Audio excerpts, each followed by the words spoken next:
What happens when the deadliest human soldier in the galaxy, a warrior who single-handedly turned the tide of an interstellar war, faces her greatest challenge yet? Not alien armies or plasma cannons, but something far more terrifying. Teenage social dynamics, pop quizzes, and the cafeteria hierarchy of Jefferson High School. Commander Sarah Chen thought she understood warfare. She'd fought the Zephyrian Empire across 17 star systems, earned medals from 5 different species, and became the youngest human to receive the Galactic Medal of Valor. But when a peace treaty suddenly ends the war and she's forced to return to Earth to complete her interrupted education, she discovers that high school might just be the most brutal battlefield she's ever encountered. Armed with nothing but a backpack and a lunch card, can humanity's greatest war hero survive homecoming dances, chemistry class, and the social minefield of being the weird new girl who spent her formative years fighting aliens instead of learning algebra? Sometimes the hardest battles are the ones where you can't use weapons. The transport shuttle Harmony descended through Earth's atmosphere with the gentle grace of a feather, a stark contrast to the war-torn dropships Sarah Chen had grown accustomed to over the past 4 years. She pressed her face against the porthole, watching familiar blue skies replace the star-scattered void of space. No plasma fire streaked across the horizon. No enemy fighters pursued them through atmospheric entry. Just peaceful, boring, beautiful Earth. Commander Chen will be landing at Armstrong Spaceport in 10 minutes, announced the pilot, his voice carrying the kind of respect Sarah had grown tired of hearing. At 17, she'd become the youngest human to hold the rank of commander in the Galactic Defense Force, but right now, she felt more like a lost child returning home after running away. "Just Sarah is fine," she replied, unbuckling her harness.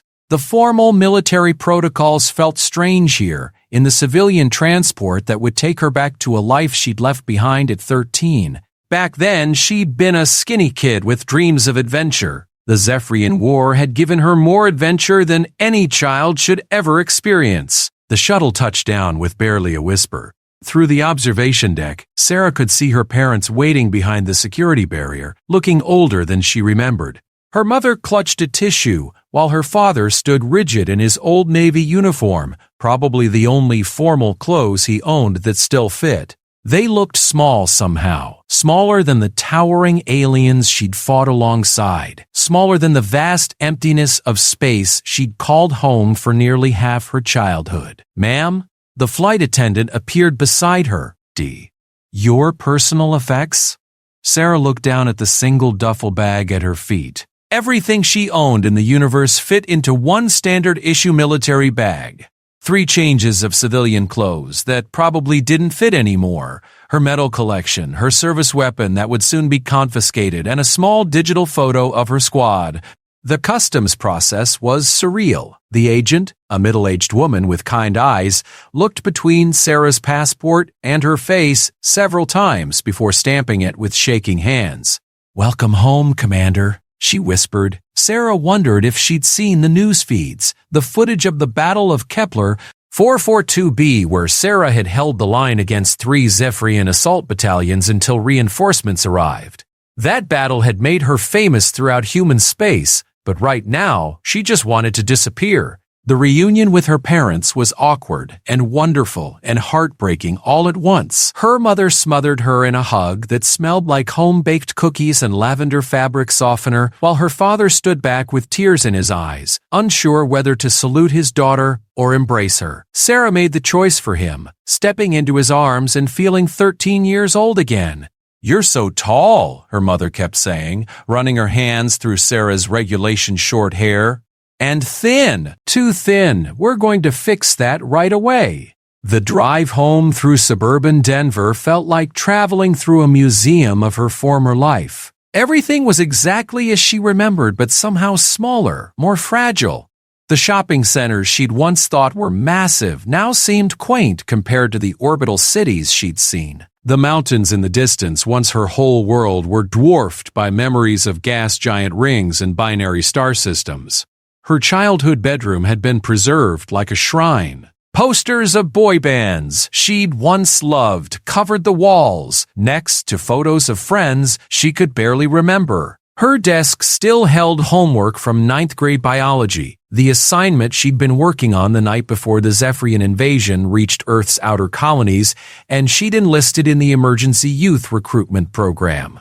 "We kept everything exactly the same," her mother said softly from the doorway. "We always knew you'd come home." Sarah nodded, not trusting her voice. How could she explain that home felt like the cramped bunk aboard the GDF destroyer Valiant or the muddy trenches of Proxima Station? How could she tell them that she lay awake at night not from nightmares of war, but from the strange quiet of a world at peace? Dinner was a careful dance around the obvious questions. Her parents wanted to know everything and nothing, desperate for stories of her adventures, but terrified of learning what their little girl had become. Sarah found herself editing her experiences in real time, turning the Battle of the Veiled Nebula into a difficult mission and the Siege of New Geneva into some tough fighting. She couldn't tell them about watching friends die, about making split-second decisions that determined the fate of entire worlds, about becoming someone who could kill without hesitation if it meant protecting others. "So, the war's really over?" her father asked, refilling her water glass for the third time. "The peace treaty is permanent?"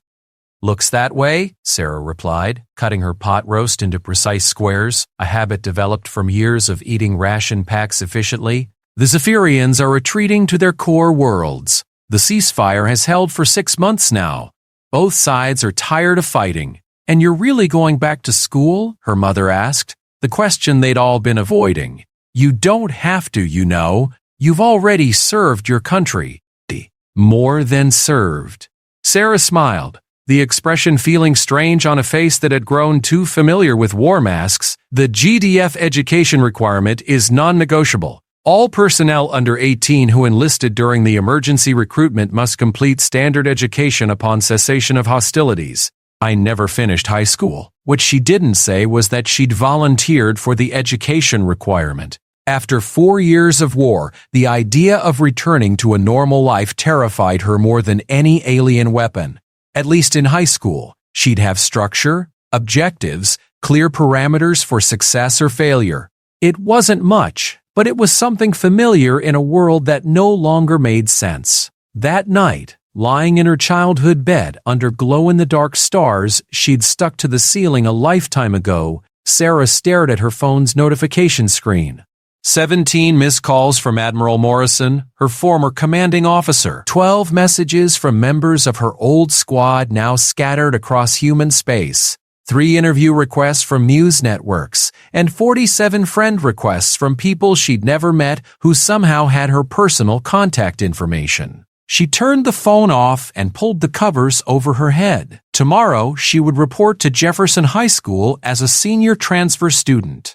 She'd already received her class schedule: AP Physics, AP Chemistry, Advanced Literature, Calculus, World History, and something called Life Skills that apparently covered practical knowledge like balancing checkbooks and applying for colleges. The irony wasn't lost on her that someone who'd helped negotiate peace between civilizations needed to learn how to write a resume. Her service records had been classified at the highest levels. As far as Jefferson High was concerned, she was just another military brat whose family had moved around a lot. They didn't know she'd held the rank of commander in the Galactic Defense Force. They didn't know she'd received the Star of Valor for actions at the Battle of Wolf 359. They didn't know she'd once stood on the bridge of a dreadnought and made tactical decisions that saved millions of lives.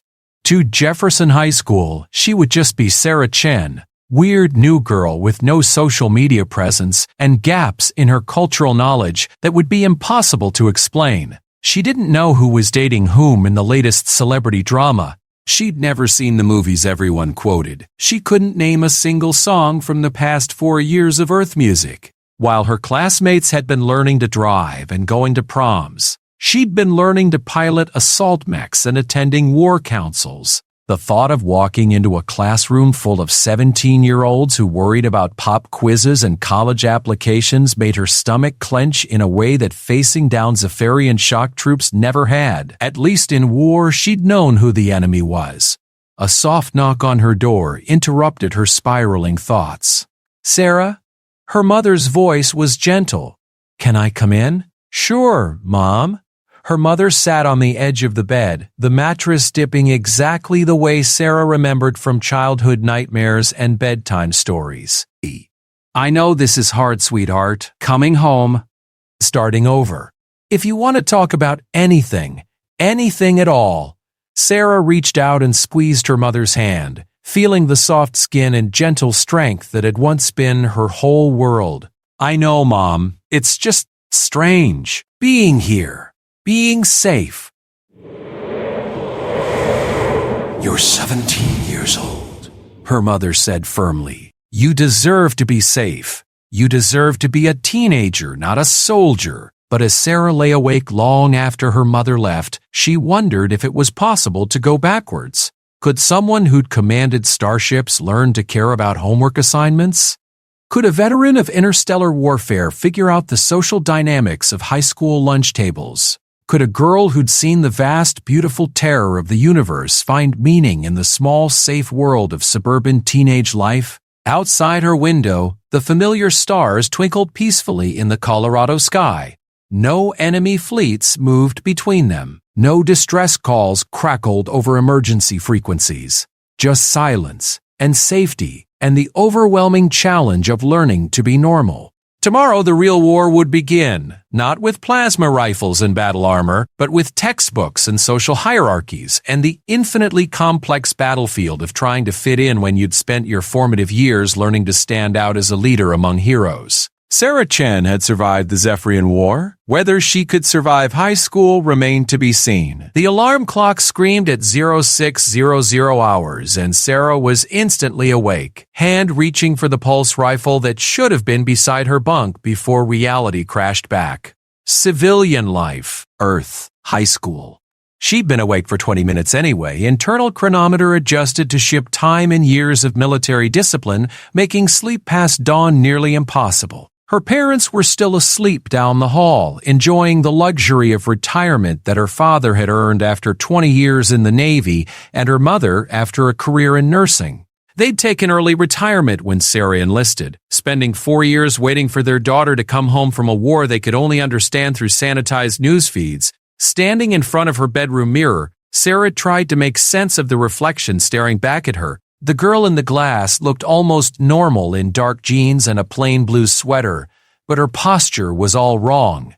Too straight, too alert, too ready for trouble. Her eyes swept the room constantly, cataloging exits and potential weapons out of habit. She forced herself to relax, letting her shoulders drop, softening the military bearing that had become second nature. The clothes felt strange after years of uniforms. Too soft, too colorful, too impractical for combat situations.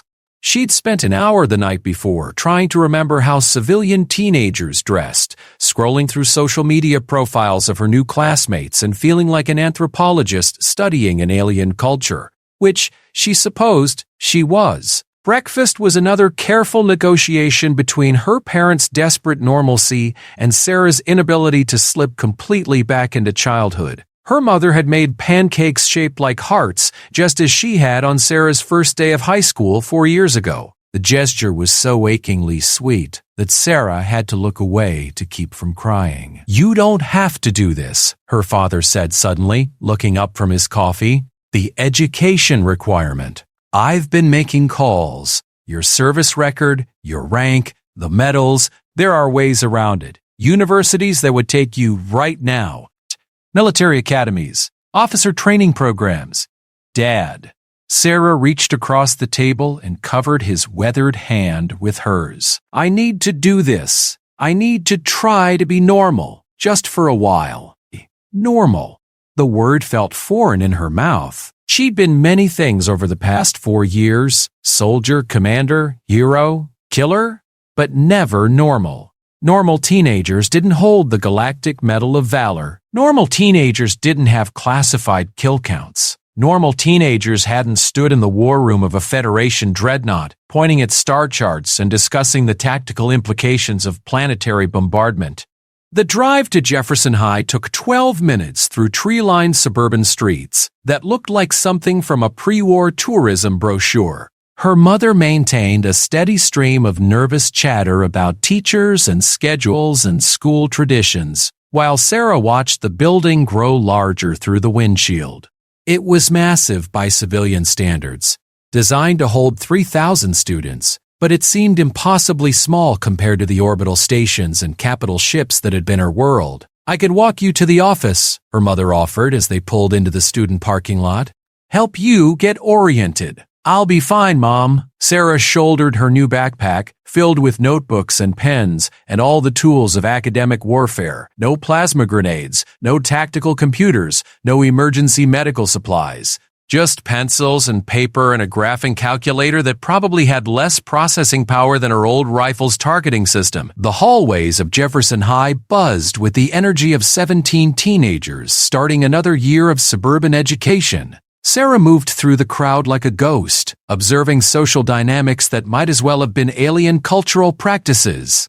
Groups clustered around lockers, their members clearly defined by invisible hierarchies. Athletes in leather jackets, theater kids with their dramatic gestures, academic achievers clutching color-coded binders, rebels in carefully chosen expressions of nonconformity. Everyone seemed to belong somewhere. Everyone except the new girl who'd spent the past 4 years learning that belonging meant keeping your squad alive and completing your mission objectives. The main office was a fortress of cheerful efficiency, staffed by women who smiled with professional warmth and spoke in voices designed to calm anxious parents and defuse teenage drama. Sarah presented her transfer paperwork to Mrs. Henderson, the registrar, who looked over the documents with the same careful attention Sarah had once given to mission briefings. "Military family?" Mrs. Henderson asked kindly. "We get quite a few students whose parents are stationed overseas. The transition can be challenging, but you'll find Jefferson is very welcoming." If only she knew, Sarah thought. "Yes, ma'am. My father was Navy." "Well, you're in excellent hands. Mrs. Rodriguez will be your guidance counselor, and she's wonderful with military students. Now, let's see about your schedule." The class list was manageable. 6 periods, lunch, study hall. Sarah memorized her room numbers and teacher names with the same focus she'd once applied to memorizing enemy troop movements. AP Physics with Mr. Kumar, AP Chemistry with Dr. Watson, Advanced Literature with Ms. Patterson, Calculus with Mrs. King, Thompson, World History with Mr. Brooks, and Life Skills with Coach Martinez. Life Skills is a state requirement, Mrs. Henderson explained, noticing Sarah's questioning look. Practical knowledge for adult life, financial literacy, career planning, basic psychology. Coach Martinez makes it fun. Sarah nodded politely, wondering what the coach would think if he knew his newest student had spent the past 4 years managing the logistics of interstellar warfare. She'd negotiated supply contracts with alien corporations, coordinated joint military operations between 7 different species, and balanced resource allocation for a fleet that consumed more energy in a day than most planets used in a year. But apparently she still needed to learn how to balance a checkbook. Her first class was AP Physics, which should have been a relief. Physics was universal. The laws that governed motion and energy on Earth were the same ones that guided starships through jump space.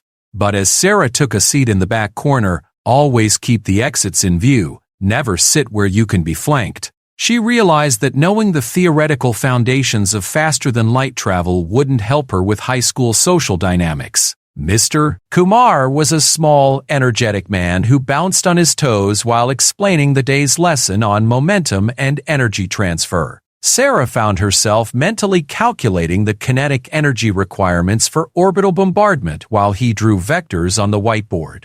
When he called on her to solve a problem about colliding objects, she automatically adjusted for gravitational variance and atmospheric interference before remembering that the question was purely theoretical. "Excellent work, Sarah," Mr. Kumar said, looking pleased. "Have you studied physics before?" "Some," Sarah replied, which was technically true. She'd studied the physics of explosions extensively, usually while running from them. Chemistry was easier to navigate. Dr. Watson, a tall woman with graying hair and sharp eyes, taught with the precision of someone who understood that small mistakes could have large consequences. Sarah appreciated the methodical approach, the careful measurement of reagents, the respect for protocols that kept everyone safe. It reminded her of weapons maintenance, where attention to detail meant the difference between life and death. Literature class proved more challenging. While her classmates discussed symbolism in The Great Gatsby, Sarah struggled to understand why fictional characters made such obviously poor tactical decisions. When Ms. Patterson asked for her thoughts on Gatsby's pursuit of Daisy, Sarah found herself analyzing it as a failed reconnaissance mission with unclear objectives and inadequate intelligence gathering. Interesting perspective, Sarah, Miss Patterson said carefully. You see their relationship in very strategic terms. Doesn't everyone? Sarah replied, genuinely confused. The rest of the class laughed, but not unkindly. They thought she was being clever rather than revealing her complete inability to understand civilian emotional dynamics. Lunch presented a new kind of battlefield. The cafeteria was a complex ecosystem of social territories, each table representing different tribes and hierarchies. Sarah collected her tray, pizza that looked nothing like the nutritional supplements she was used to, and surveyed the room like she was planning a tactical insertion. Athletes dominated the tables near the windows, their letter jackets and easy confidence marking them as the obvious alpha class. Academic achievers clustered in the center, their conversations focused on college applications and SAT scores. Artists and theater kids inhabited the far corner, their animated discussions punctuated by dramatic gestures. Various subspecies of teenager filled the remaining spaces. Goths in black clothing, nerds with their handheld devices, exchange students speaking in rapid foreign languages. Where did a war hero sit? What table welcomed someone whose primary qualification was the ability to kill efficiently and lead others into mortal danger? Sarah chose an empty table near the wall, positioning herself with a clear view of all entrances. She ate methodically, savoring food that actually had flavor while observing the social interactions around her. These teenagers lived in a world of manufactured drama, where the height of conflict was a failed test or social rejection. They worried about things like prom dates and college acceptance letters, concerns so innocent and pure that Sarah felt like an imposter among them. Is anyone sitting here? She wore paint-stained jeans and a t-shirt featuring a band Sarah didn't recognize, marking her as part of the artist tribe. Go ahead, Sarah replied, gesturing to the empty seat across from her. Thanks, I'm Emma. Emma Kowalski, you're the new transfer student, right? Sarah? That's right. Cool. So where did you transfer from? Another school in Denver, out of state? Sarah hesitated, running through the cover story she'd prepared. Military family. We moved around a lot. That must be exciting, Emma said, unwrapping a sandwich. Seeing different places, meeting new people.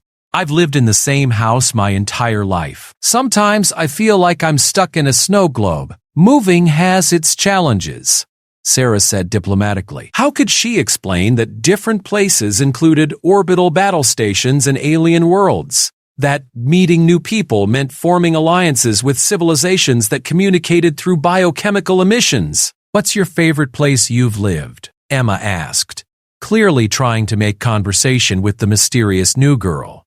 Sarah considered the question seriously. Her favorite place had been the observation deck of the GDF destroyer Valiant, where she'd stood with her squad and watched the twin suns of the Kepler system rise over a world they'd just helped liberate. But she couldn't say that. I guess I liked living somewhere with really clear night skies, she said finally, where you could see all the stars.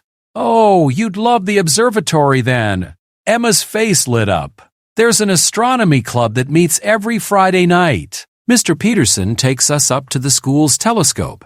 Have you ever seen Saturn's rings through a real telescope? It's amazing. Sarah had seen Saturn's rings from orbit, had flown close enough to Saturn that the ring particles looked like a glittering highway extending to infinity, but Emma's enthusiasm was infectious. her joy in sharing something she loved pure and genuine.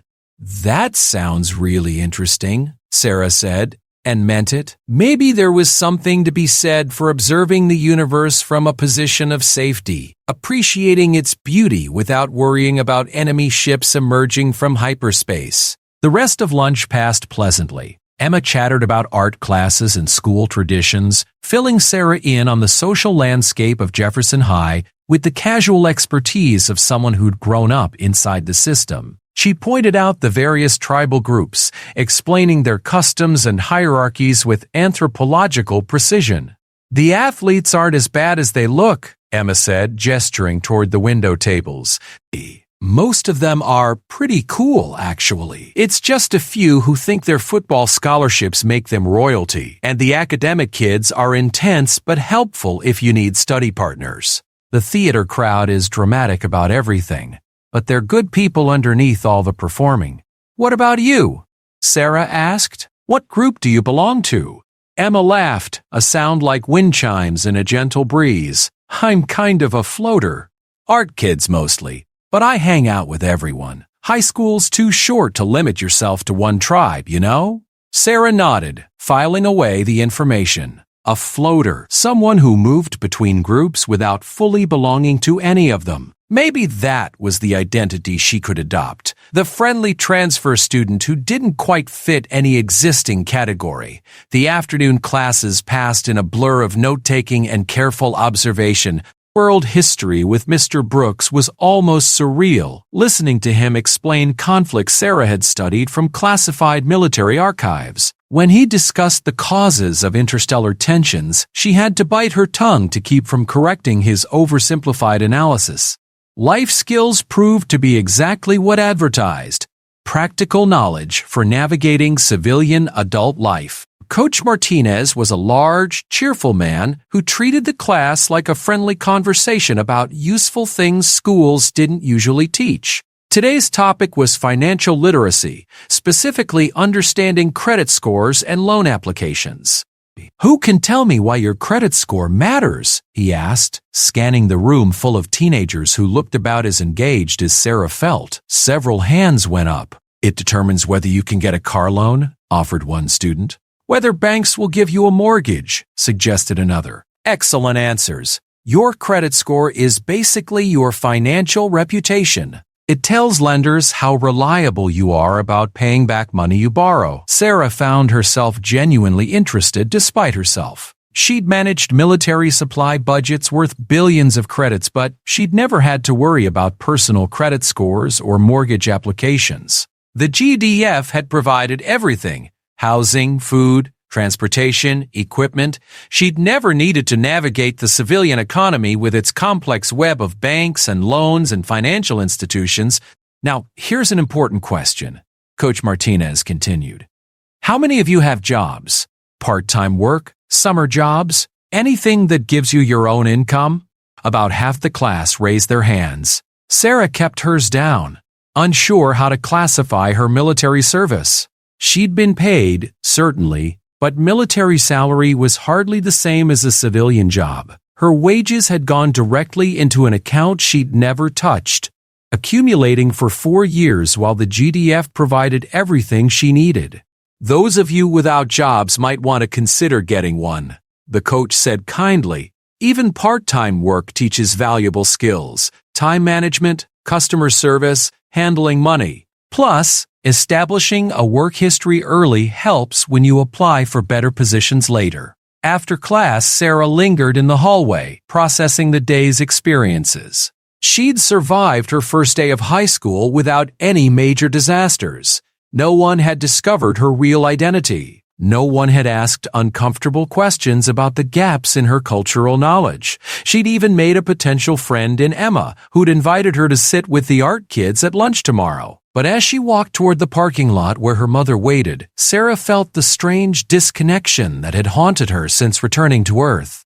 These teenagers lived in a world of such beautiful simplicity, where the biggest problems were academic pressure and social drama. They worried about grades and relationships and college applications, blissfully unaware of the vast, dangerous universe that surrounded their small blue planet. She envied them their innocence, even as she struggled to remember how it felt to be that young and protected. 4 years ago, she'd been one of them, worried about math tests and wondering if Jason Reeves liked her back. Then the Zephyrian Empire had invaded human space, and everything had changed. "How was your first day?" her mother asked as Sarah settled into the passenger seat. "Fine," Sarah replied automatically, the response of teenagers everywhere. But as they drove home through suburban streets lined with houses full of normal families living normal lives, she wondered if fine would ever be enough. That night, she sat at her old desk and tried to focus on homework assignments that felt surreal in their ordinariness. Physics problems that ignored the complexities of real-world applications. Literature essays about characters who'd never faced life-or-death decisions. History questions about events she'd lived through from a perspective her classmates could never imagine. Outside her window, the stars shone peacefully in the Colorado sky. Somewhere among them, her former squad mates were beginning new assignments, exploring distant worlds, maybe fighting new conflicts in forgotten corners of the galaxy.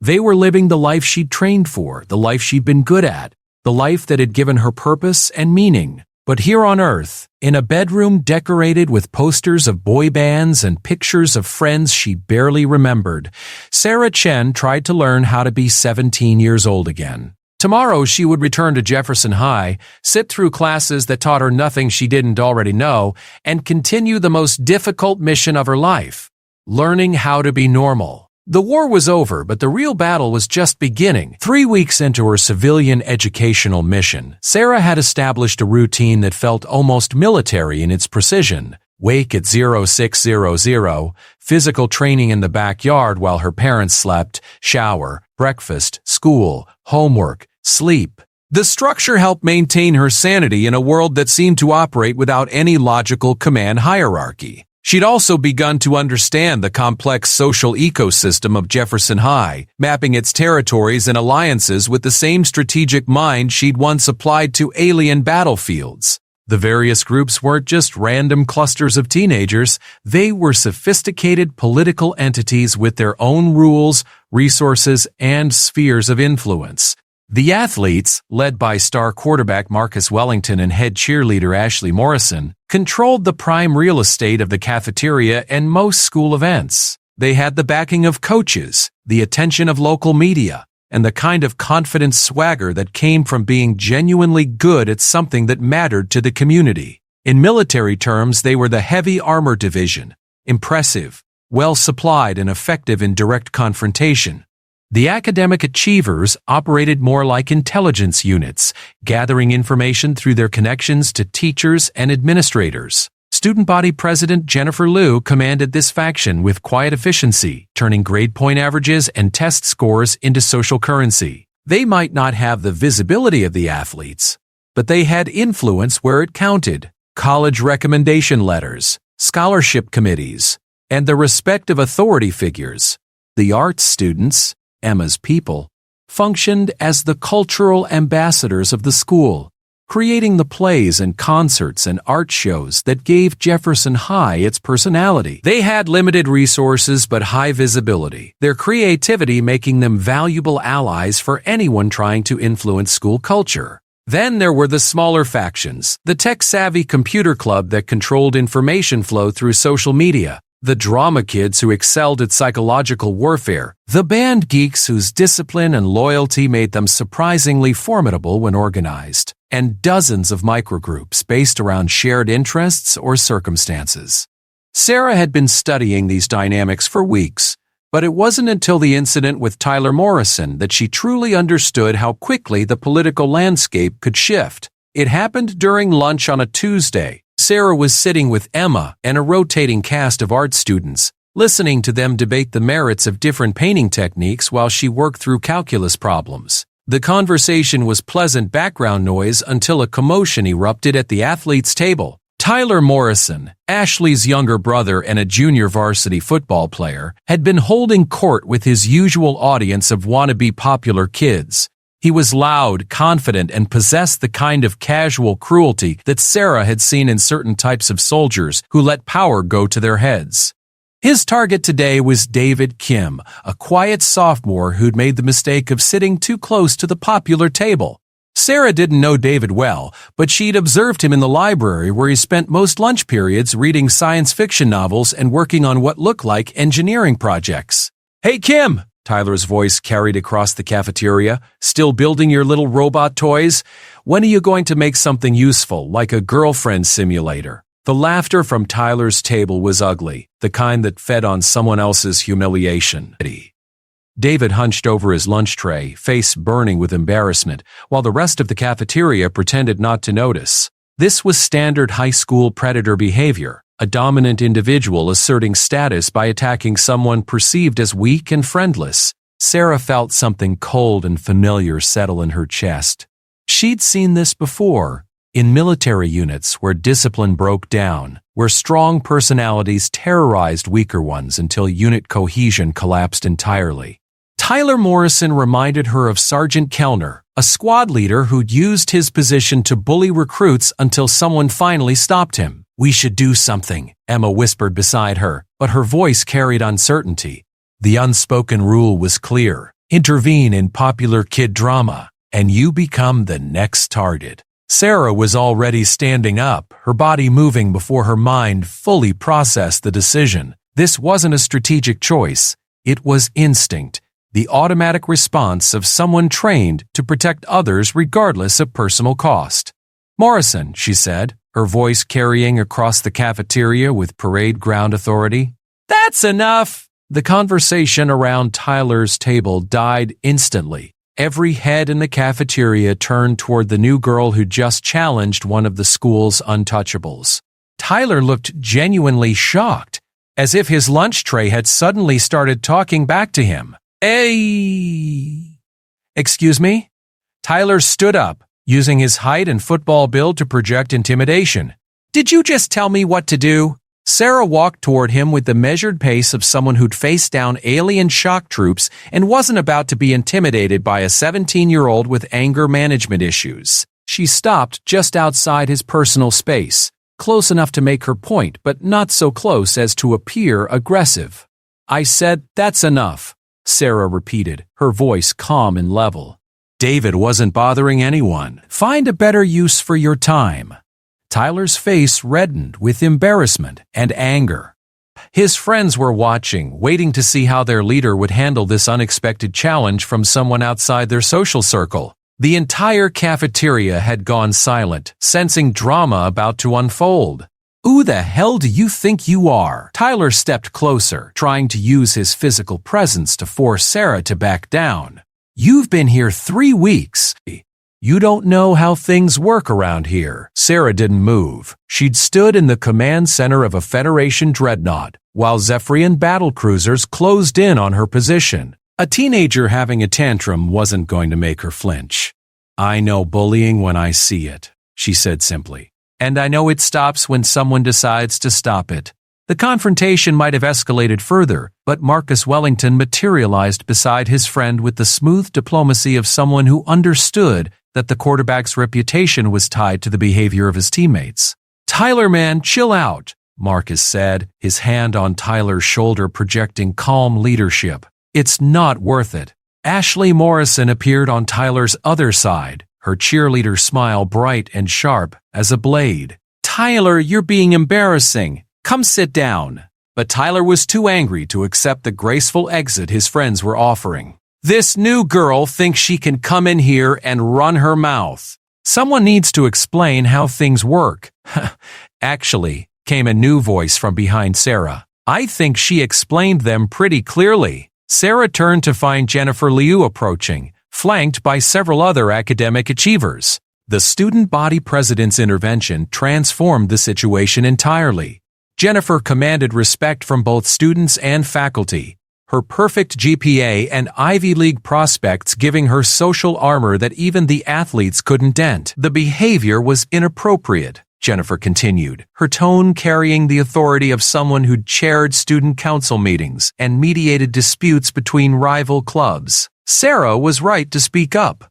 "Yeah, Tyler, come on, man. David's a good kid." Outnumbered and outmaneuvered, Tyler had no choice but to back down.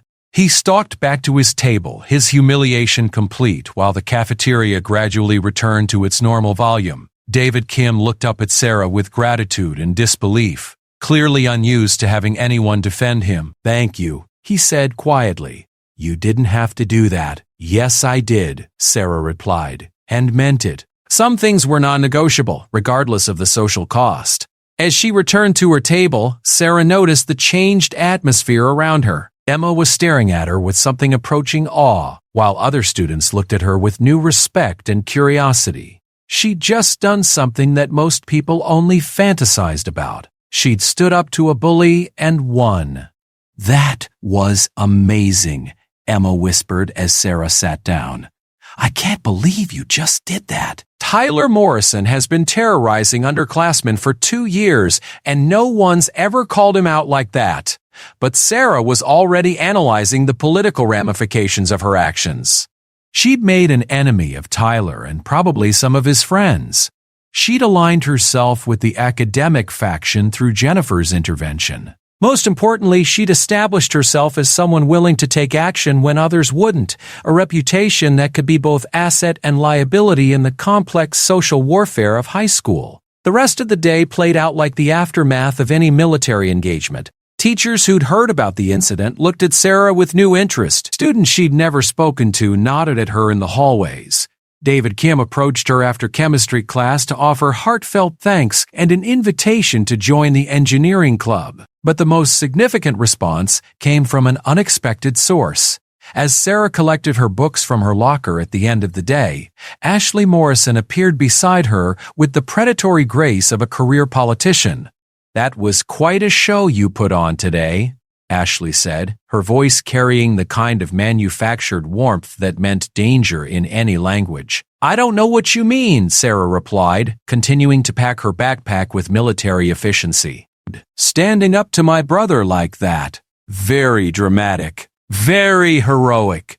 Ashley's smile was perfect and completely empty. "Of course, Tyler can be a bit much sometimes. I'm glad someone finally told him to dial it back." Sarah studied the head cheerleader's face, reading the subtext like intelligence reports. Ashley was distancing herself from her brother's behavior while simultaneously gathering information about the new girl who disrupted the established social order. It was a sophisticated political maneuver from someone who understood that high school popularity was serious business. "Tyler seems like he could use some better influences in his life," Sarah said carefully.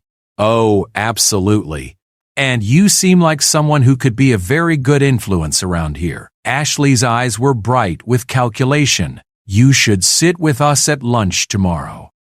My friends would love to meet you." The invitation was both opportunity and trap. Accepting would grant access to the school's most exclusive social circle, with all the privileges and protection that came with popular approval.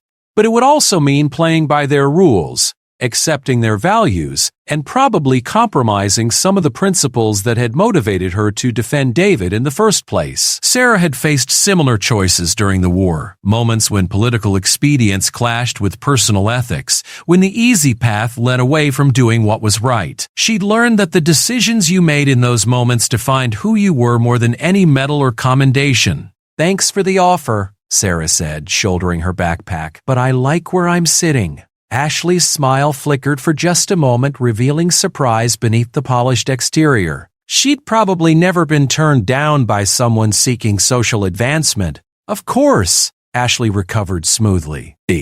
"Well, the invitation stands. We're always looking for interesting people." As Ashley walked away, her heels clicking against the linoleum with military precision, Sarah realized she'd just crossed another line in her civilian education. She'd proven she could stand up to bullies, but more importantly, she'd proven she couldn't be bought by the promise of easy popularity. That evening, sitting at her desk and pretending to focus on homework, Sarah reflected on the day's events. The confrontation with Tyler had felt good in a way she hadn't experienced since returning to Earth. The satisfaction of taking action when action was needed, of protecting someone who couldn't protect themselves. But it had also revealed something troubling about her adaptation to civilian life. She'd handled the situation like a military operation, with tactical thinking and strategic awareness that had no place in a high school cafeteria. Normal teenagers didn't analyze lunch table politics like battlefield intelligence. They didn't assess social threats with the systematic approach of someone trained in combat leadership. Her phone buzzed with a text from Emma. "Coffee after school tomorrow? Want to hear how you learned to be so fearless?" If only Emma knew that fear had been Sarah's constant companion for 4 years, that courage wasn't the absence of fear, but the ability to act despite it. She'd learned to be afraid of the right things, enemy fire, tactical mistakes, failing the people who depended on her. High school drama simply didn't register on the same threat scale. Another message arrived, this one from David Kim. "Thank you again for today. If you ever need help with engineering or computer stuff, just ask." Then Jennifer Liu. "Good work today. We should talk sometime about leadership and civic responsibility." Even Marcus Wellington sent a brief note. "Respect for what you did." Tyler needed to hear that. Sarah stared at her phone, watching messages arrive from students she barely knew, all responding to her moment of intervention. In military terms, she demonstrated leadership under pressure and earned the respect of multiple factions. In high school terms, she'd apparently become someone worth knowing. But as she turned off the lights and tried to sleep, Sarah wondered if she was becoming too comfortable with being different. The goal was supposed to be fitting in, learning to be normal, completing her civilian education without drawing attention to her background. Instead, she was carving out a reputation as someone who didn't follow the usual rules. Maybe that was inevitable. Maybe 4 years of command responsibility and life-or-death decisions had changed her too fundamentally to ever truly blend in with teenagers who'd never faced anything more serious than a pop quiz. Maybe the best she could hope for was finding a way to be herself, all of herself, in a world that had no context for what she'd become. Outside her window, the peaceful stars of Earth's night sky looked down on a planet where the worst daily conflicts involved homework assignments and social media drama. It was a beautiful, innocent world worth protecting, even if she could never fully belong to it. Sarah had spent 3 weeks learning how to be a student. Today, she'd remembered how to be a leader. Tomorrow, she'd figure out how to be both. The message arrived on a Thursday morning, coded through channels that shouldn't have existed anymore. Sarah's civilian phone displayed what looked like a spam text about discount electronics, but she recognized the encryption pattern immediately. Old habits made her delete the message and memorize its contents before anyone else could see. The decoded text was simple. Package delivery required. Old address. Friday, 2100 hours. Bring work clothes. Admiral Morrison was calling in a favor. Sarah stared at her reflection in the bathroom mirror, watching her hands shake slightly as she processed the implications. She'd been playing civilian for 2 months now, learning to worry about chemistry quizzes and homecoming dress shopping with Emma. The war felt like something that had happened to someone else, a distant memory growing fainter with each day of suburban normalcy. But the message proved that the galaxy hadn't forgotten Commander Sarah Chen, even if Jefferson High School only knew her as the quiet transfer student who was surprisingly good at physics problems. At school that day, Sarah moved through her classes like a sleepwalker. During AP Literature, while Miss Patterson discussed the symbolism in Lord of the Flies, Sarah found herself mentally reviewing emergency protocols and wondering what kind of situation would require pulling a retired commander back into service. The peace treaty with the Zephyrian Empire was holding. All major conflicts in human space had been resolved through diplomatic channels. So why did Admiral Morrison need her? "Sarah?" Miss Patterson's voice cut through her tactical speculation. "You seem distracted today. Would you like to share your thoughts on Ralph's leadership challenges?" Sarah looked up to find the entire class staring at her, including Emma, who wore an expression of concerned curiosity. She'd been so deep in military analysis that she'd completely lost track of the civilian conversation happening around her. "Ralph's problem is that he's trying to maintain civilization without the infrastructure to support it," Sarah said slowly, pulling her attention back to the fictional scenario. "He has authority but no real power. moral leadership but no way to enforce discipline. Eventually, that kind of system breaks down when faced with immediate survival needs. The class stared at her in silence. Even Miss Patterson looked surprised by the depth and sophistication of her analysis. Sarah realized she'd just described Ralph's leadership crisis in terms that revealed far too much about her own experience with command authority in extreme circumstances. "That's a very mature perspective, Miss Ented," Patterson said carefully. "Have you given much thought to leadership dynamics before?" "Some," Sarah replied, which was like saying she'd given some thought to breathing. Lunch was torture. Emma chatted excitedly about the upcoming homecoming dance, showing Sarah pictures on her phone of potential dresses and asking for opinions on color coordination. Under normal circumstances, Sarah would have found Emma's enthusiasm endearing. But with Morrison's message burning in her memory, the conversation felt surreal. "I'm thinking about the blue one," Emma said, scrolling through online catalog photos. "It matches my eyes, and it's not too formal, but still pretty enough for pictures. What do you think, Sarah?" "With trust, Teddy." "Sarah, are you even listening?" Sorry, Sarah forced herself to focus on her friend's face. "The blue one is nice, very elegant. Are you okay? You've been weird all day." "Weirder than usual, I mean." Emma's expression shifted to concern. "Is it about homecoming? Because you don't have to go if you don't want to." "I know school dances aren't everyone's thing."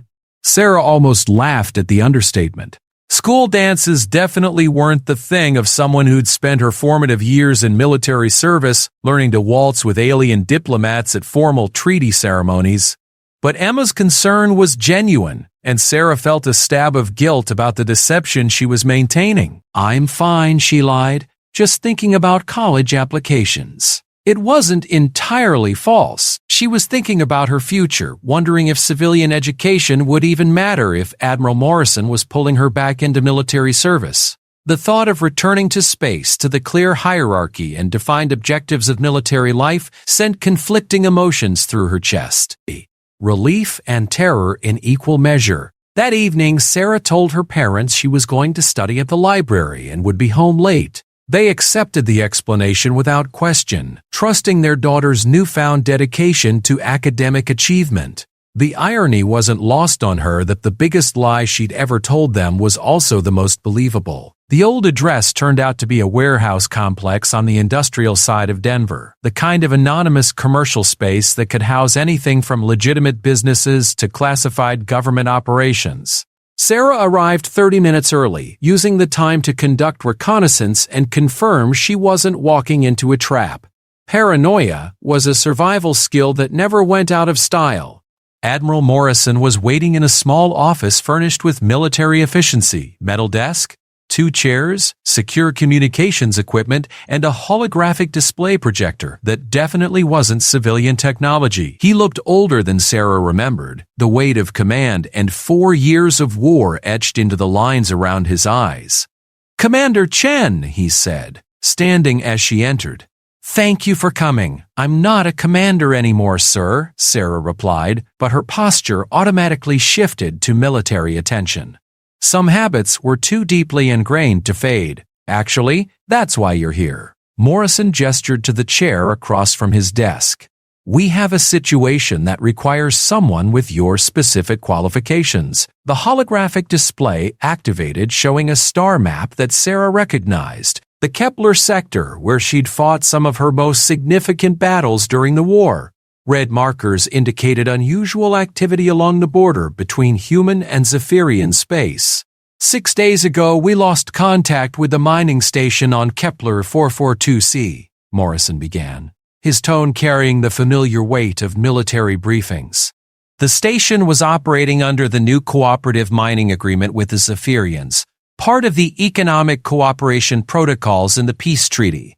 Kepler leaned forward, studying the tactical display. Kepler 442c was strategically important but lightly defended, the kind of facility that represented the new era of peaceful cooperation between former enemies. It was also exactly the sort of target that would appeal to the extremist factions on both sides who opposed the peace treaty. Pirates? She asked. Unknown. The Zephyrian government claims they're investigating, but their official response has been limited. Our diplomatic channels suggest internal political pressure is complicating their cooperation. Sarah nodded, understanding the subtext. Zephyrian society was dominated by military castes who viewed the peace treaty as a betrayal of their warrior culture. They'd agreed to the ceasefire because continued war would have destroyed both civilizations, but that didn't mean they liked it. What's the official Federation response? Officially, we're allowing the Zephyrians to handle the investigation while monitoring the situation through diplomatic channels. Morrison's expression hardened. Unofficially, we need someone to get out there and find out what really happened. Someone who understands Zephyrian culture, speaks the language, and has the tactical background to operate independently in hostile territory. Sir, with respect, there are dozens of active duty officers with those qualifications. Why pull a retired commander out of high school? Because you're not just any retired commander. You're the hero of Kepler 442b, the human who held the line against 3 Zephyrian assault battalions and then negotiated the temporary ceasefire that led to the peace treaty. You have personal relationships with Zephyrian military leaders that no other human possesses. The memory hit Sarah like a physical blow. Standing on the bridge of a damaged Federation cruiser, speaking directly to war leader Kazak in his native language while plasma fire lit up the space around them, convincing him that continued fighting would serve neither of their people's interests. Finding the narrow diplomatic path that let both sides stop shooting long enough to realize they were destroying each other for no good reason. Kazak was transferred to frontier duty, Sarah said quietly. Last I heard, he was commanding a patrol squadron near the Outer Rim. Actually, he's commanding the security forces for the Kepler sector, including the investigation of the missing mining station. Sarah felt pieces of a larger puzzle clicking into place. If Kazak was involved, this wasn't a simple pirate raid or terrorist attack. Something more complex was happening. Something that required delicate handling from someone who understood both human and Zephyrian perspectives. What's my cover story? You're a civilian consultant, recently graduated from accelerated education programs, conducting a survey of cooperative mining operations for a university research project. Your academic credentials will be backdated through appropriate channels. Your parents will be told you've been selected for an advanced placement program that requires travel. How long? 2 weeks, maybe 3? Get to the station, figure out what happened, report back. No heroics, no unnecessary risks. B. You're an observer, not a combatant. Sarah studied the star chart, calculating jump distances and supply routes while her mind processed the mission parameters. It was a straightforward intelligence gathering operation, the kind of assignment that veteran officers handled routinely.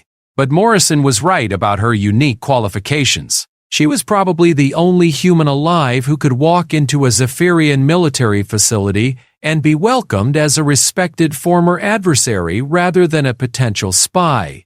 I'll need my old gear, she said finally, and updated intelligence files on current Zephyrian political factions. Already prepared. Your equipment is in the storage locker next door, exactly as you left it. Intelligence briefing materials are in this datapad. Morrison slid a military-grade tablet across the desk. Your transport leaves tomorrow night from Armstrong Spaceport. Commercial cargo hauler with discrete modifications. Sarah picked up the tablet, feeling its familiar weight in her hands. Military hardware, designed to function in hostile environments and resist electronic warfare. She'd carried dozens of similar devices during the war, each one containing the information she needed to complete her missions and keep her people alive. Sir, I have to ask, is this mission critical to Federation security, or is it about our diplomatic relationship with the Zephyrians? Morrison was quiet for a moment, choosing his words carefully. Commander, the peace treaty that ended the war is still fragile. Both our species have elements that would prefer to return to open conflict. If something happens to destabilize our cooperation agreements, if we can't work together on simple projects like mining operations, then the hardliners on both sides will use it as evidence that peace was a mistake. And if the peace treaty breaks down, then millions of people die in a war that neither side can win. The same war we fought for 4 years, except this time, everyone knows exactly how much it will cost. The KTF. Rapt Indistrian, the stakes and Indistrian. It was about preserving the peace that she'd helped create, protecting the future that she'd fought to make possible. I accept the mission, sir. I hoped you would. There's one more thing. Morrison's expression shifted to something almost paternal. How are you adjusting to civilian life? To being a teenager again? The question caught Sarah off guard. She'd expected mission parameters and tactical briefings, not personal concern from her former commanding officer. It's complicated, sir. High school is different from what I expected. How so? Sarah thought about Emma's excitement over homecoming dresses, David Kim's gratitude for standing up to a bully, the complex social dynamics that govern teenage life. How could she explain that civilian problems felt both trivial and impossibly complex? The conflicts are smaller but more personal, she said finally. In the military, you fight for clear objectives. Protect this position, complete this mission, save these people. In high school, the goals are less obvious. Social status, academic achievement, fitting in. It's harder to know if you're winning or losing. Morrison nodded thoughtfully.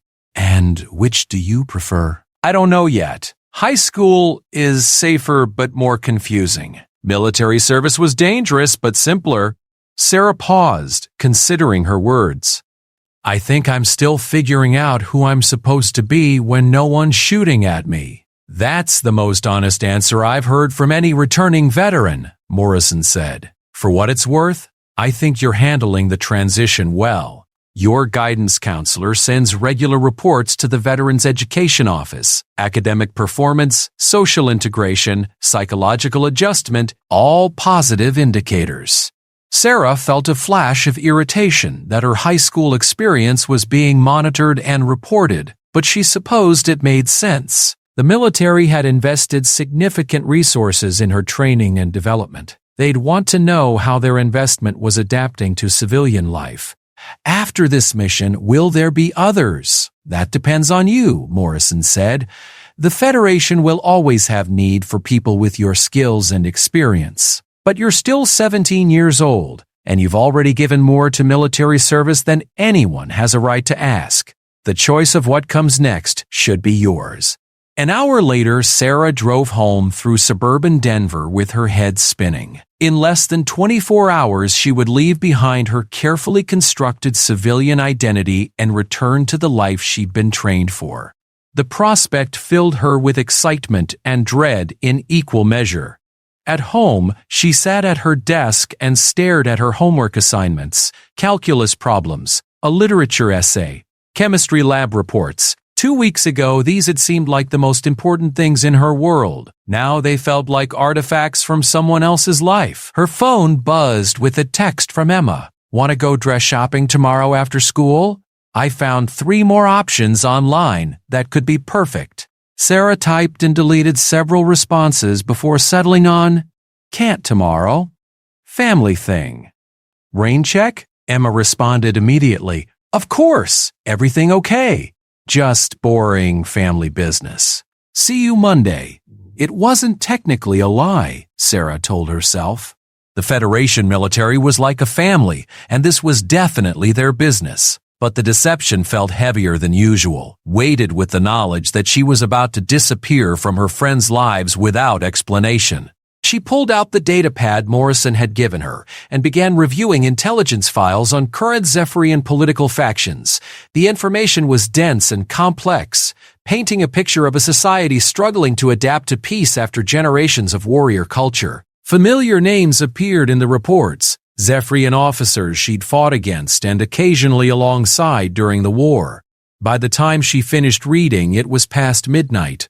Sarah lay in her childhood bed, staring at the glow-in-the-dark stars on her ceiling while her mind raced with mission planning and tactical considerations. Tomorrow she would say goodbye to her parents, make excuses to her teachers, and disappear into space on a mission that could prevent or cause a war. The girl who worried about homecoming dances and chemistry tests would go to sleep tonight. Tomorrow, Commander Sarah Chen would wake up. Outside her window, the peaceful stars of Earth's night sky kept their ancient watch over a planet that had no idea how fragile peace really was.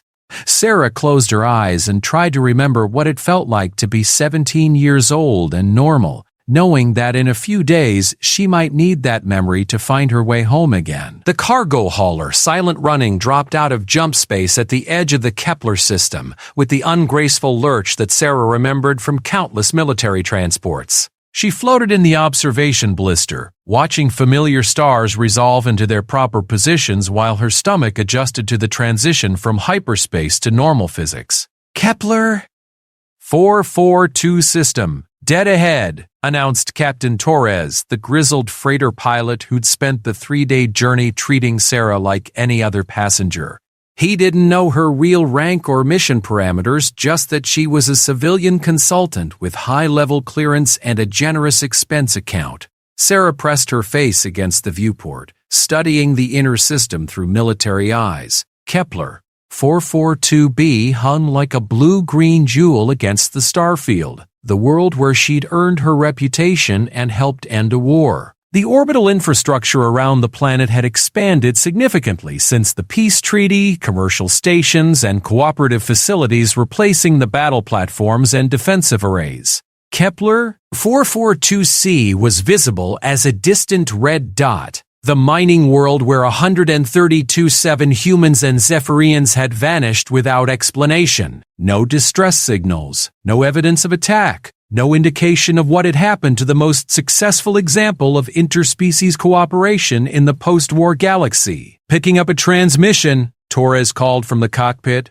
Zephyrian patrol vessel requesting identification and purpose. Standard civilian protocols, Sarah replied, settling into the passenger acceleration couch.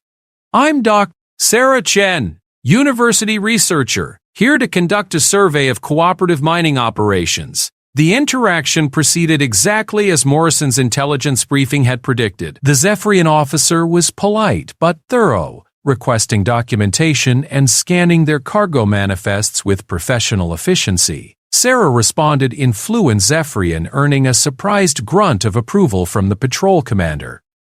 Your accent is very good, Dr. Chen, the alien officer observed. Where did you learn our language? University exchange program during the war, Sarah replied smoothly. Cultural linguistics, with an emphasis on post-conflict diplomacy. It was technically true. She had learned Zephyrian through cultural exchange, although the university had been a battlefield and the professors had been enemy prisoners willing to teach language skills in exchange for medical treatment and decent food. 3 hours later, the silent running docked at Kepler Station, the orbital facility that served as the administrative center for the system's cooperative mining operations. Sarah shouldered her equipment bag and prepared to begin the most complex undercover mission of her career, pretending to be a civilian while investigating a potential threat to galactic peace. The station was a marvel of interspecies engineering, human efficiency blended with Zephyrian architectural aesthetics. Broad corridors accommodated both species comfortably, while environmental controls maintained atmospheric conditions suitable for extended cooperation. The subtle background music was a blend of human classical compositions and Zephyrian harmonic structures, creating an audio environment that felt familiar to both cultures. Station Commander Hixel greeted Sarah in the main docking bay with the formal courtesy that Zephyrian military culture demanded for visiting dignitaries. He was a middle-aged warrior with ceremonial scarring that marked him as a veteran of significant conflicts, probably including some of the same battles where Sarah had fought on the opposing side. Dr. Chen, welcome to Kepler Station. I trust your journey was comfortable? Very much so, Commander Hixel. Thank you for accommodating my research schedule on short notice. Academic cooperation is essential for maintaining the peace our peoples have achieved, Hicksel replied formally. War leader Kazak has requested that I extend full cooperation with your survey operations. Her old adversary was definitely involved in the investigation, which meant the situation was more complex than a simple missing persons case. I look forward to meeting the war leader again, Sarah said carefully. Our previous interactions during the ceasefire negotiations were quite educational. Something flickered behind Hicksel's large, multifaceted eyes. You participated in the ceasefire negotiations? I was not aware that university exchange students had access to such high-level diplomatic events. Sarah realized she'd made a mistake, allowing her cover story and real experience to blur together. A civilian academic wouldn't have been present at military negotiations, no matter how good her language skills were. I was a graduate assistant to Professor Williams, who served as a cultural advisor to the human diplomatic team, she improvised. My role was strictly observational, but it provided valuable insight into Zephyrian military protocol. Hicksel accepted the explanation with a slight nod, but Sarah could see him filing the information away for further consideration. Zephyrian military culture placed enormous value on detailed intelligence gathering, and any inconsistencies in her story would be noted and investigated. The tour of Kepler Station revealed a facility operating at peak efficiency despite the mysterious disappearance of its sister facility. Human and Zephyrian personnel worked together with the kind of professional cooperation that would have been unthinkable during the war. Engineers collaborated on technical problems, security teams conducted joint patrols, and administrative staff processed resource allocation requests without regard for the species of origin. The cooperative mining program has exceeded all projections, Hicksel explained as they walked through the central hub. Production efficiency is up 30% over pre-war levels, safety incidents are down 60%, and worker satisfaction surveys show significant improvement across both species. Impressive results, Sarah observed, studying the duty rosters and personnel files displayed on public information screens. Has the success here influenced expansion to other systems? Kepler 442c was selected as the pilot program for the next phase of cooperative development. The mining teams there were breaking new ground in both geological survey techniques and interspecies management protocols. Whatever had happened on Kepler 442c, Commander Hicksel wasn't treating it as a temporary setback. I understand there have been some communication difficulties with the mining facility. Hicksel's posture shifted slightly, the Zephyrian equivalent of a frown. A temporary interruption in normal contact protocols. War leader Kazak is personally overseeing the investigation into the technical malfunction. Technical malfunction. Sarah filed away the obvious euphemism while maintaining her civilian academic expression of mild concern.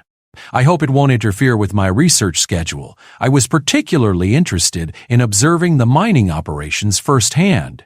The war leader will discuss scheduling details with you personally. He has requested a private meeting before you begin your formal survey work. 2 hours later, Sarah stood outside the entrance to war leader Kazak's office, feeling 17 years old and terrified for the first time since returning from the war. During their previous encounters, she'd been Commander Chen of the Galactic Defense Force, meeting her counterpart as an equal in military rank and tactical expertise. Now, she was Dr. Chen, civilian academic, trying to maintain a cover story while extracting information from someone who knew her real identity. The office door recognized her biological signature and slid open with mechanical precision. War leader Kazak stood with his back to her, studying a holographic display that showed the tactical disposition of forces throughout the Kepler system. He was exactly as Sarah remembered, tall, powerfully built, with the distinctive bronze-colored exoskeleton that marked him as a member of the Zephyrian warrior caste. "Commander Sarah Chen," he said without turning around. "It has been too long since we spoke." Sarah felt her cover story evaporate like morning mist. "Hello, Kazak. Please, sit." He gestured to a chair that had been adjusted for human proportions. "I trust your civilian education is proceeding satisfactorily? How did you know?" Kazakh finally turned to face her, his compound eyes reflecting the subtle amusement that humans had learned to recognize in Zephyrian expressions. The Federation is not as subtle as they believe when they send the Hero of Kepler 442b to investigate a crisis in the Kepler system. Your academic credentials are impeccable, by the way. The University of Colorado has no record of Dr. Sarah Chen, but they would be proud to claim her achievements. Sarah slumped in her chair, abandoning any pretense of maintaining her cover. How long have you known? Since Admiral Morrison first contacted my superiors about sending a civilian consultant to survey our cooperative operations. There are perhaps 5 humans in the galaxy who speak our language well enough to pass as academic experts, and only one of them is young enough to be a recent graduate student. So much for operational security. On the contrary, Kazakh said, settling into his own chair with the careful grace of someone wearing ceremonial armor, your presence here serves multiple purposes. The Federation sends someone they trust to investigate potential threats to the peace treaty. The Zephyrian Empire receives a visit from a respected former adversary, whose word carries weight with both our military castes and your human leadership. And a young woman gets a chance to see what her sacrifices during the war have made possible. Sarah looked around the office, noting the mixture of human and Zephyrian decorative elements. A Federation Medal of Valor sat on Kazakh's desk next to a traditional Zephyrian honor blade. Photos from joint training exercises hung on the walls beside star charts marking cooperative exploration missions. Everything in the room spoke to successful integration between former enemies. What happened on Kepler 442c? She asked directly. Something that threatens everything you and I work to build, Kazakh replied. Come, let me show you what we discovered. The briefing room contained a 3-dimensional holographic display showing the last known status of the Kepler 442c mining facility. Sarah studied the tactical layout with professional interest, noting defensive positions, evacuation routes, and communication arrays. The facility maintained normal contact protocols until 14 days ago, Kazakh began, manipulating the display to show communication logs, standard shift reports, production summaries, weather advisories. Then, complete silence. Emergency beacons? Silent. Automated systems show normal power generation, atmospheric recycling, and structural integrity. But no response to communication attempts, and no signs of life. Sarah frowned at the data, running through possible scenarios. Pirates? Terrorist attack? Equipment failure? Our investigation teams have eliminated all conventional explanations.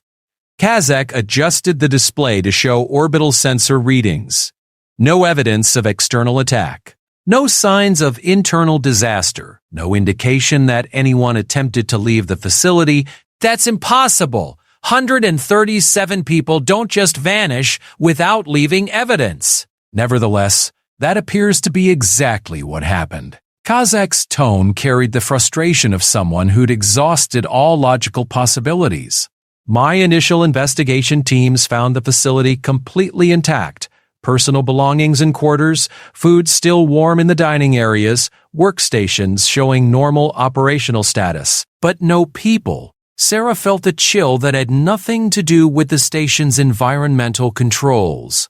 During the war, she'd encountered alien technologies that could cause mass disappearances, but those weapons had been banned under the peace treaty and supposedly dismantled under international supervision. What about security recordings? Here is where the situation becomes truly disturbing.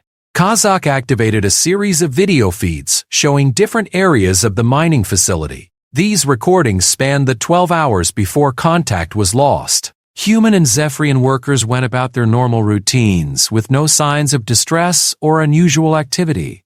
The dining hall during the last recorded meal showed cheerful conversation between species, colleagues sharing jokes and discussing technical problems with the easy familiarity of people who'd worked together for months. Then, at precisely 13:47 local time, Every person in every recording simply stopped what they were doing and walked out of camera range. No apparent coordination, no visible stimulus, no sign of coercion or panic. They just stood up from their meals, left their workstations, and disappeared from the facility's surveillance network. Have you found where they went?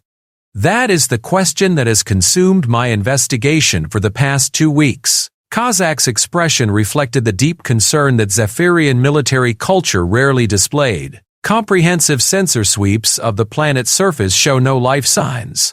Orbital traffic control has no record of any departures. There are no ships missing from the facility's inventory.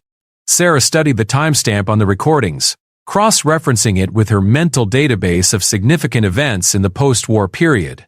14 days ago was the anniversary of the first cooperative mining agreement. Were there any commemorative events or ceremonies? Nothing scheduled. The facility operated on normal shift rotations without any special observances. What about political tensions? Opposition groups on either side who might want to disrupt the cooperative program. Kazak was quiet for a long moment, his compound eyes reflecting.